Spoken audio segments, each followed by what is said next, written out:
రకాల చర్మ సమస్యలకు శాశ్వత పరిష్కారం ఈ శ్రీత 9281458181. సరే ఏదో వాళ్ళు బహిరంగ సభలు పెట్టుకున్నారు. ఆ రామం లేకపోయినా శంఖం ఊదపోయినా శంఖారామం పెట్టుకున్నారు.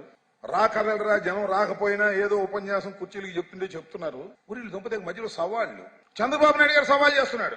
నాకు అర్థం కాని ఏంటంటే ఆ సవాల్ ఏంటంటే దమ్ముంటే నాతో బహిరంగ చర్చకు రా. టైం నువ్వు చెప్తావా, నన్ను చెప్పంటావా? ప్లేస్ నువ్వు చెప్తావా, నన్ను చెప్పంటావా? అదే బాలకృష్ణ సినిమాలో డైలాగ్ ఉందిలే, ఆ డైలాగ్ రిపీట్ చేస్తున్నాడు పాపం. బాలకృష్ణ చెబితే హీరో కాబట్టి కాస్త మేకప్ గీకప్ ఉంటుంది, మ్యూజిక్ ఉంటుంది కాబట్టి కొద్దిగా కామెడీగా అయినా బాగుంటుంది. నువ్వు చెబితే ఏం బాగుంటుంది చెప్పు? సవాళ్ళు విసిరితే బాగుంటుందా?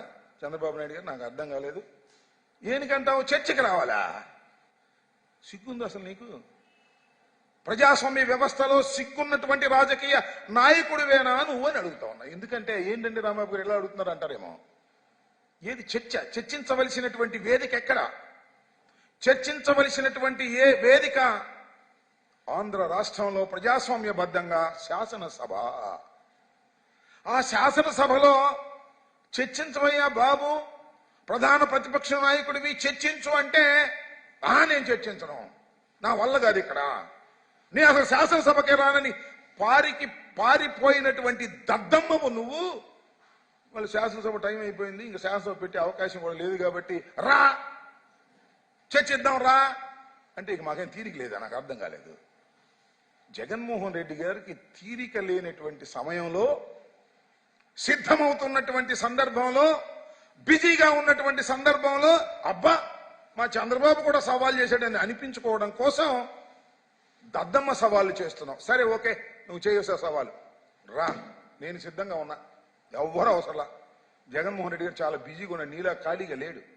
మేము టిక్కెట్లు, సిద్ధం ఏర్పాట్లు, ఎన్నికల కోసం మేము ప్రణాళికలు వేసుకోవడం, we are all very busy. Our leader is very busy. అసలు నీకు సవాలు చేసే నైతిక హక్కే లేదు. ఎందుకంటే శాసనసభ అయిపోయిన తర్వాత నువ్వు సవాలు చేస్తున్నావు చర్చల గురించి. కాబట్టి నీకు అలాంటి సవాలు చేసే నైతిక హక్కే లేదు. లేకపోయినా కాసేపు for a while I'm ready, లేదా ఇంకెవరన్నీ పంపించమంటే పంపిస్తాం. దేనికైనా సిద్ధం. నీ తెలుగుదేశం ఆఫీసులో అయినా చర్చకు సిద్ధం. గుర్తుపెట్టుకోమని మనం చేస్తున్నా. అట్లా లేవు మళ్ళా. అయితే ఒక షరతు, అబ్బా నాతో చర్చకు నువ్వు రావులే, వస్తే ఒక షరతు, చర్చ అంతా అయిపోయిన తర్వాత బావురుమని ఆడవకూడదు. అది మాత్రం గుర్తుపెట్టుకోమని మనం చేస్తున్నా. నువ్వు సవాలు చేసే స్థాయికి వాళ్ళు వెళ్ళావంటే ఎంత దౌర్భాగ్యమైనటువంటి పరిస్థితితో ఒక్కసారి రాష్ట్ర ప్రజలు ఆలోచన చేయమని ఈ సందర్భంగా నేను మనవి చేస్తున్నా. దాంతోపాటు ఆయన ఎవరు, లోకేష్ బాబు అంటున్నాడు. నాకు చాలా నవ్వు వచ్చింది, నేను చూసా. మా నాన్న ముసోడు అంటారా? దా కొండెక్కుదాంరా, మా నాన్న కొండెక్కుతావు, నువ్వెక్కు. ఏంది నాకు అర్థం కాదా? How childish you are. ముసలోడు కాక కుర్రుడు అనాలా? ఒక మాట అన్నట్టు, తండ్రి వయస్సు ఉన్నటువంటి వ్యక్తిని ముసలోడు అంటాడా? ఇప్పుడు తండ్రి వయసు ఉంది కాబట్టి ముసలోడు అన్నారు. నా తండ్రి వయసు ఉంటే నేను ముసలోడు అన్నా? లేదు, జగన్మోహన్ రెడ్డి గారి తండ్రి వయసు ఉంటే ఏంటి 75 సంవత్సరాలు, ముసలోడుగా కుర్రోడా?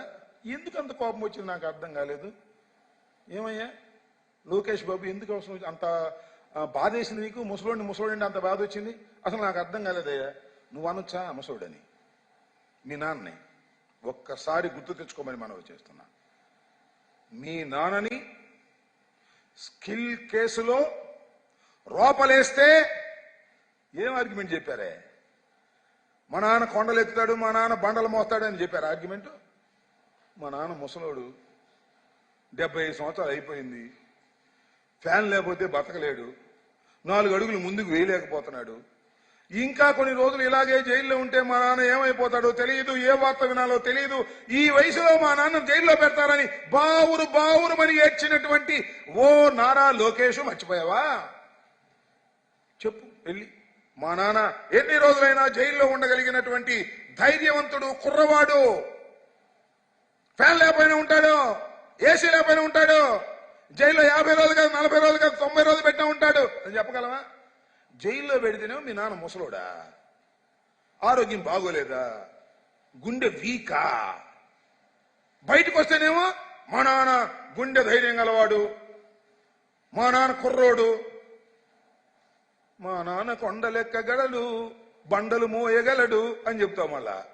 మళ్ళీ అక్కడ బెయిల్ పిటిషన్ ఏమైనా ఆర్గ్యుమెంట్ చెప్పాలి వస్తే మా నాన్న అసలు చాలా ముసోడండి, నడవలేకపోతున్నాడండి, తిరగలేకపోతున్నాడండి. ఏంది అన్ని కథలు? అందితే కాళ్ళు, అందకపోతే జుట్టు, మీ నాన్న స్వభావమే నీకొచ్చింది.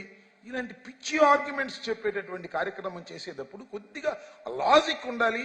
ఇంతకు ముందు మీరు మాట్లాడినటువంటి మాటల యొక్క సారాంశం కూడా తెలుసుకొని ఉండాలి తప్ప ఇవాళ వచ్చి జగన్మోహన్ రెడ్డి గారు ముసలోడు అన్నాడు కాబట్టి మా నాన్న ముసలోడు కాదు కొండలు ఎక్కుతాడు, కొంప తీసి కొండ ఎక్కించావు, కొండ ఎక్కిపోతాడు, ఇక అనుమానమే లేదు. పందెం కోసం కొండ ఎక్కించావు అనుకో, కొండ ఎక్కిపోతాడు. ఇట్లాంటి పిచ్చి పిచ్చి సవాళ్లు చేసే కార్యక్రమం చేయకండి. ప్రజల్ని ఎంటర్టైన్ చేయడానికో లేక మీ తెలుగుదేశం క్యాడర్ని ఉత్సాహపరచడానికో చేసినా ఉత్సాహపడరనే విషయాన్ని గుర్తుపెట్టుకోమని మనం చేస్తున్నాం.